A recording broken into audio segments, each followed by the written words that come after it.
प्रभु यीशु के नाम में मांगते हैं, आमीन आमीन। सबको जय मसीह की, हालेलुया। स्वागत है आपका परमेश्वर की हजूरी में, जो आपको सेम न रहने देगी, जो आपको पूरी तरह से बदलेगी, जो आपकी पूरी जिंदगी को यीशु के नाम में बदल देगी। उसके वचन में लिखा, मैं अपना वचन भेज के तुमसे बात करता हूं, मैं अपना वचन भेज के तुम्हें छुड़ाता हूं आने वाली तबाही से। खुदावंद आज आपको बचाएगा अपने वचन के द्वारा और आपसे बात करेगा और आपकी जिंदगी को सुधारेगा, सही डायरेक्शन में आपकी जिंदगी को लेके आएगा प्रभु यीशु के नाम में।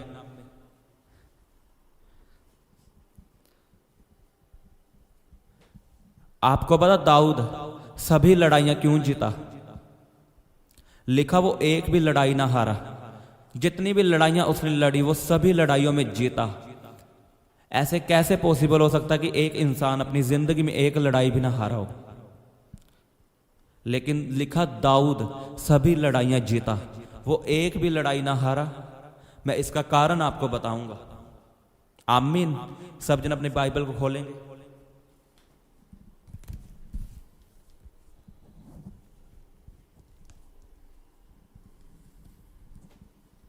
दूसरा शमूएल उसका 5 अध्याय उसकी 17 आयत को पढ़ेंगे। लिखा, जब पलिश्तियों ने यह सुना कि इज़राइल का राजा होने के लिए दाऊद का अभिषेक हुआ है, तब सब पलिश्ती दाऊद की खोज में निकले। यह सुनकर दाऊद गढ़ में चला गया। तब पलिश्ती आकर रपाइम नामक तराई में फैल गए। तब दाऊद ने यहोवा से पूछा, क्या मैं पलिश्तियों पर चढ़ाई करूं? क्या तो उन्हें मेरे हाथ कर देगा? तब यहोवा ने दाऊद से कहा, चढ़ाई कर, क्योंकि मैं निश्चय पलिश्तियों को तेरे हाथ में कर दूंगा। जोर से बोलो आमीन, जोर से बोलो आमीन। अपने हाथों को उठाओ और कहो, परमेश्वर ये वचन मेरे लिए है, ये वचन मेरे लिए है। परमेश्वर पिता, ये वचन मेरी जिंदगी में 100 गुना फल लेके आए। बोलो अपने हाथों को उठा के, ये वचन मेरी जिंदगी में 100 गुना फल लेके आए, शैतान इसे चुराने ना पाए। प्रभु यीशु के नाम में मांगते हैं, आमीन। हम फिर से पढ़ेंगे। जब पलिश्तियों ने यह सुना कि इज़राइल का राजा होने के लिए दाऊद का अभिषेक हुआ, तब सब पलिश्ती दाऊद की खोज में निकले। यह सुनकर दाऊद गढ़ में चला गया। तब पलिश्ती आकर रपाइम नामक तराई में फैल गए। तब दाऊद ने यहोवा से पूछा, क्या मैं पलिश्तियों पर चढ़ाई करूं? क्या तो उन्हें मेरे हाथ कर देगा? तब यहोवा ने दाऊद से कहा, चढ़ाई कर, क्योंकि मैं निश्चय पलिश्तियों को तेरे हाथ कर दूंगा। आमीन।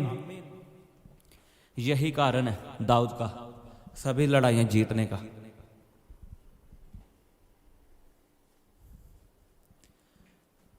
लिखा,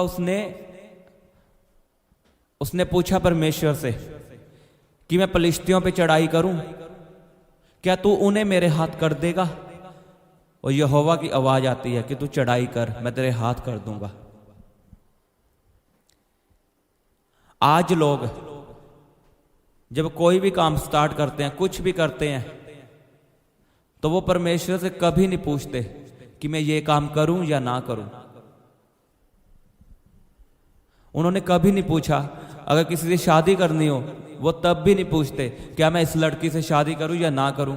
वो अपनी मर्जी करते हैं, अपने हिसाब से चलते हैं, अपनी जिंदगी को अपने हिसाब से चलाते हैं, इसलिए वो हारते हैं। और दाऊद इसीलिए जीता, वो सभी लड़ाइयां इसीलिए जीता क्योंकि उसने सभी लड़ाइयों को परमेश्वर से पूछ के लड़ा कि परमेश्वर मैं उन पे चढ़ाई करूं। अगर हम शमूएल के आगे जाके पढ़े तो उसमें लिखा, दाऊद युद्ध के लिए जाता है और जब वो घर में वापस आता है उसका सब कुछ लूट गया होता है। उसके घर को उठा लेते हैं, उसके घर वालों को उठा लेते हैं, उसके बीवी बच्चों को उठा लेते हैं, वहाँ पे आग लगा देते हैं। और जब दाऊद घर में वापस आता है तो देखता है कि सब कुछ लूट चुका है, कुछ नहीं बचा। और उसके अपने ही लोग उस पर पथराव करने की सोचते हैं, उसे मारने की सोचते हैं। सोचो ऐसी सिचुएशन में दाऊद ने क्या किया होगा, बताओ मुझे। लिखा, दाऊद घुटनों के बल बैठा और उसने यहोवा से पूछा, क्या मैं उन पे चढ़ाई करूं, उनसे लड़ने के लिए जाऊं या ना जाऊं? मान लो अगर आप चर्च में गए हो, आराधना करके वापस आए हो और आपने घर आके देखा आपका बिजनेस खत्म हो चुका है, आपके बच्चों को बंदी बना लिया गया है, वो किडनैप हो चुके हैं, सब कुछ खत्म हो चुका है, आप क्या करोगे बताओ? सिंपल सी बात है, आप यही बोलोगे कि परमेश्वर ने मेरे साथ ऐसा क्यों किया। मैं उसको मानने वाला इंसान हूं, मैं आराधना करके वापस आया हूं, मैं चर्च से घर में वापस आया हूं और मेरे साथ ये हो गया। शायद परमेश्वर है ही नहीं। लेकिन दाऊद ने ऐसा नहीं किया। लिखा दाऊद घुटनों के बल बैठा और उसने परमेश्वर से पूछा कि क्या मैं उन पे चढ़ाई करूं, क्या मैं उनसे लड़ने के लिए जाऊं या ना। और परमेश्वर की आवाज आई फिर कि जा, उनसे लड़ने के लिए जा, तू जीतेगा और उनका माल भी वापस ले आएगा, जो कुछ उनके पास है तो वो भी वापस ले आएगा यीशु के नाम में। लिखा दाऊद जीत गया।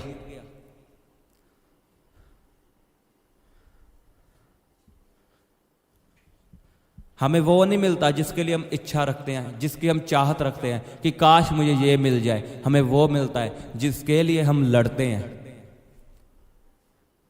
लेकिन आज लोग परमेश्वर के साथ वफादार नहीं है। उनके जीवन में थोड़ी सी मुसीबत आते हैं तो वो भागते हैं फिर पीछे की ओर। वो परमेश्वर को कोसते हैं कि तूने ऐसा मेरी जिंदगी में क्यों किया।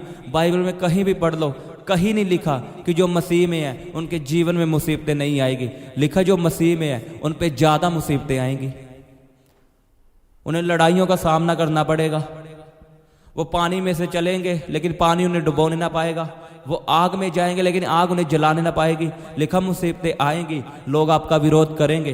क्या आप उन मुसीबतों में अड़े और खड़े रहकर लड़ाई लड़ने के लिए तैयार हो?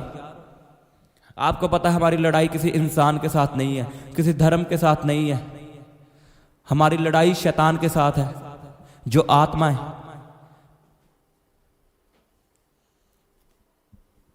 लेकिन क्या आप तैयार हो मुसीबतों में खड़े रहने के लिए, परमेश्वर के साथ वफादार रहने के लिए? यही तो कारण है हम जीतते नहीं। पहली बात तो हम परमेश्वर से पूछते ही नहीं है। हमारे घर में कोई फंक्शन होता है, बर्थडे होता है, हम कभी नहीं परमेश्वर से पूछते। हम अपनी चलाते हैं, वहां पे गाने चलते हैं पंजाबी, दारू चलती है, और फिर अगले दिन बोलते हैं मुझ पे शराब आ चुके हैं, मुझे ये अटैक हो गया। क्योंकि आपने खुद न्योता दिया शैतान को कि आजा मेरे जीवन में और अटैक कर।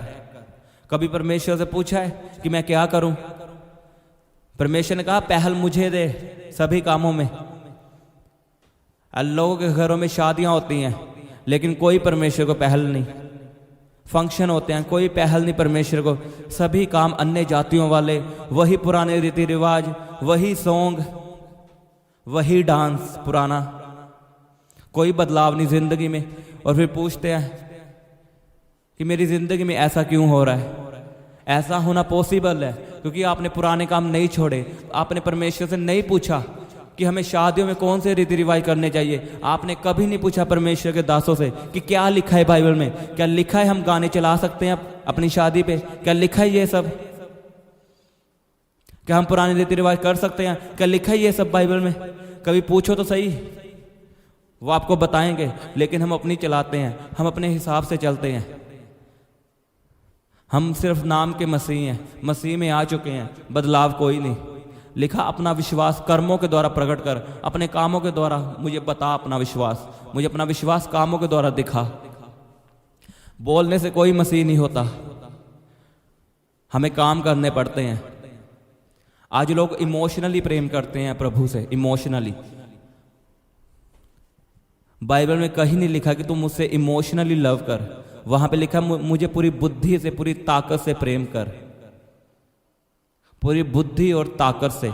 इसका मतलब क्या है कि जो परमेश्वर ने आज्ञाएं आपको मानने के लिए दी हैं, उन आज्ञाओं को पूरा करो। आज लोग अपने माँ बाप से भी इमोशनली प्रेम करते हैं, उनकी ख्वाहिशें पूरी नहीं करते।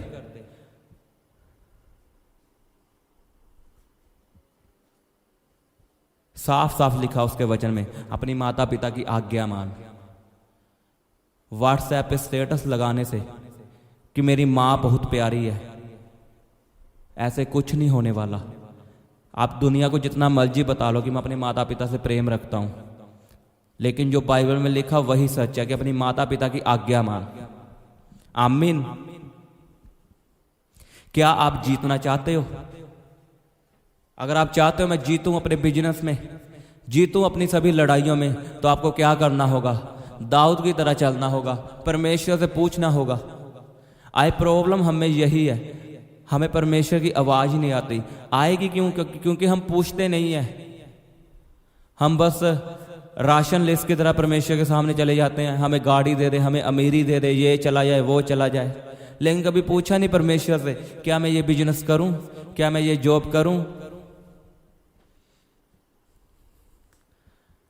आज लोग वो जॉब करते हैं जहां पे संडे भी छुट्टी नहीं होती। क्या ये परमेश्वर की ओर से? बताओ। उसने तो लिखा कि 7वां दिन मेरी हजूरी में बिता, और लोग अपनी जॉब पे बिताते हैं और सभी को बोलते हैं ये जॉब परमेश्वर की ओर से है। कभी परमेश्वर से पूछ के देखो, क्या परमेश्वर मैं ये बिजनेस करूं, क्या मैं ये जॉब करूं, क्या मैं ये काम करूं, ये फंक्शन करूं, ये रीति रिवाज करूं? परमेश्वर आपसे बात करेगा, आपको बताएगा। वो चाहे डायरेक्ट आपको नहीं बताएगा, अपने दास के द्वारा बताएगा, लेकिन बताएगा जरूर। अगर आपने परमेश्वर के मुताबिक काम किया, आप जीतोगे। मैं आपको बता रहा हूं, आप जीतोगे प्रभु यीशु के नाम में। हार आपका हिस्सा ना होगी। दाऊद जीता, आप जीतोगे। वही परमेश्वर आज भी जीवित है।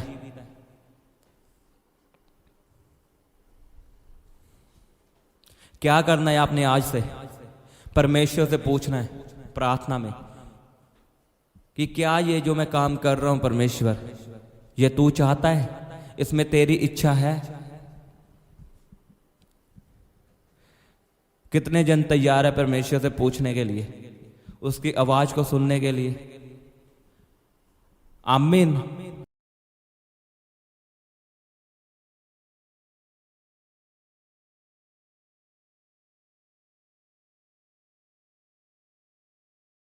आप अपनी प्रेयर रिक्वेस्ट हमें फेसबुक या इंस्टाग्राम पर भेज सकते हैं। उनके लिंक नीचे डिस्क्रिप्शन पर दिए गए हैं। हम आपके लिए हर रोज़ सुबह 4 बजे, दोपहर 12 बजे और शाम 5 बजे प्रार्थना करते हैं। आप भी उस प्रार्थना में आशीष पाएं। आप हमारे चैनल को सब्सक्राइब करें और इस प्रार्थना को शेयर करें। आप सबको हमारी तरफ से जय मसीह की।